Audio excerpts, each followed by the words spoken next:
বন্ধুরা, আজকে মাছ আমি অন্যরকম বানাবো। কি কি মশলা দিয়ে দেখাবো। প্রথমে দিলাম তেজপাতা।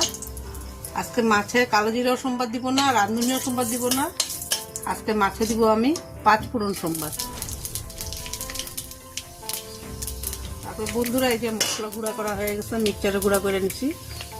এখানে আছে সরষা, জিরা, ধনিয়া, রসুন, টমেটো একসাথে মিক্সচার। আজকে সব মিশালি মশলা দিয়ে রান্না করব। দিয়ে দিব মশলা।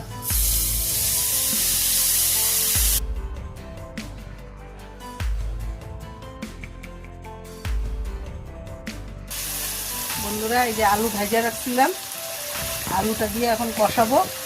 আর এই যে একটা মাছের কটকা ছিল, ভাজি নেই, ফুটবে রেখে এটা দিয়ে দিব একসাথে। আলুটাও সিদ্ধ হয়ে যাবে, মশলাও কষানো হয়ে যাবে। বন্ধুরা, একটু আমি ঢাইকা ঢেকে ভাজিয়ে নিলে মশলার গন্ধটা যাবে। যে কষানি হয়ে গেছে, এখন ঝোলের জন্য দিয়ে দিব জল। এখন দিব মাছ।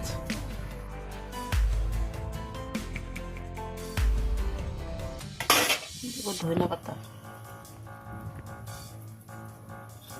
বন্ধুরা, এই যে আমার মাছের ঝোল হয়ে গেছে। এই যে দেখুন কেমন হয়েছে। যদি ভালো লাগে আপনাদের কাছে, লাইক শেয়ার করবেন, সাবস্ক্রাইব করবেন। দেখেন, আমি এতটুকু রাখি আজকের জন্য। Bye bye.